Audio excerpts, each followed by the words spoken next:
صباح الخير، تاني يوم لينا هنا في تركستان. نزلت النهاردة اتمشيت وانا مخطط ان انا هروح ازور 3 اماكن، والحمد لله لحسن الحظ ال3 اماكن قريبين جدا من بعض. اول حاجة رحت مكان سياحي اسمه خوجة احمد ياسوي. المكان حلو ولطيف، عبارة عن جنينة كبيرة وفي مبنيين اثريين.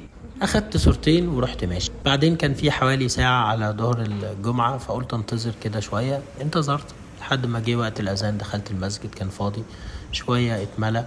جميل ان الناس حتى بعد صلاة الجمعة ما مشوش الا لما صلوا السنة، محدش طلع من المسجد نهائيا.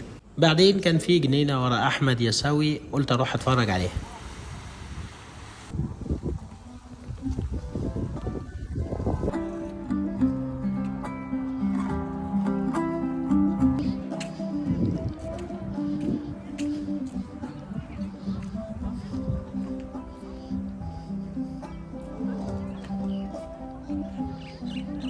المكان عبارة عن خيم بتتأجر، الناس بتقعد فيها تشرب شاي ويجيبوا أكل وياكلوا ويقضوا وقت لطيف.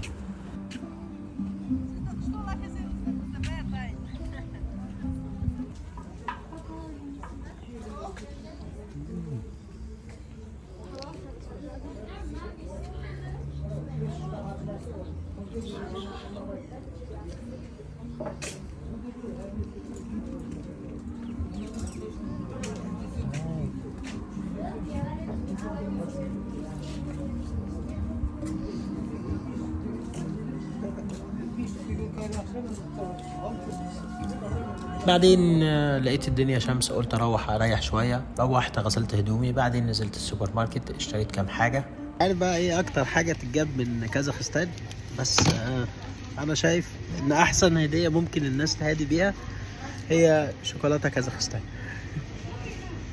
انا عارف ان انا مش هسلم من ألسنة الناس، وهي دي الهديه اللي جبتها لنا بعد 2 سنين بس. يعني اتمنى تدفعوا وانتوا ساكتين، ونتقابل بكره في دوله جديده ان شاء الله.